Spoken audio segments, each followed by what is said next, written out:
Curfew শিথিল থাকলেও ছুটির দিনে রাজধানীর সড়কে যানবাহনের চাপ কিছুটা কম। বিজয় সরণি থেকে বিস্তারিত জানাচ্ছেন সহকর্মী জাহিদুল ইসলাম।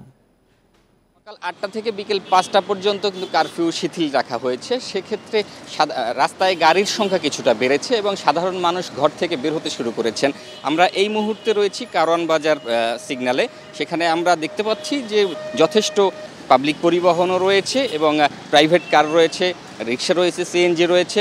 সাধারণ মানুষ ঘর থেকে বেরিয়ে তাদের কর্মস্থানে যোগ দেওয়ার জন্য অনেকেই যাচ্ছেন। যদিও আজকে শুক্রবার সরকারি অফিসগুলো বন্ধ থাকার কারণে কিছুটা চাপ কম, তবে যারা বেসরকারি চাকরি করছেন তারা কিন্তু সবাই অফিসের উদ্দেশ্যেই বের হচ্ছেন এবং এছাড়াও যারা ব্যবসা করছেন বা নানান কাজে বের হচ্ছেন তারা জরুরি প্রয়োজনের ক্ষেত্রেই রাস্তায় বেরিয়েছেন এবং আইনশৃঙ্খলা বাহিনীও তাদের দায়িত্ব পালন করছেন। যেহেতু সকাল ৮টা থেকেই কারফিউ শিথিল রাখা হয়েছে, সেক্ষেত্রে সব কিছুই একটু ঢিলে ঢালা রাখা হয়েছে এবং প্রশাসনও সেটি মাথায় রেখেই তাদের কর্মপরিকল্পনা সাজিয়েছেন এবং যাদেরকে সন্দেহ হচ্ছে তাদেরকে ডেকে জিজ্ঞেস করছেন এবং তাদের কাছ থেকে তথ্য নেওয়ার চেষ্টা করছেন যে তারা আসলে কি কারণে রাস্তায় বেরিয়েছেন এবং কেন বেরিয়েছেন।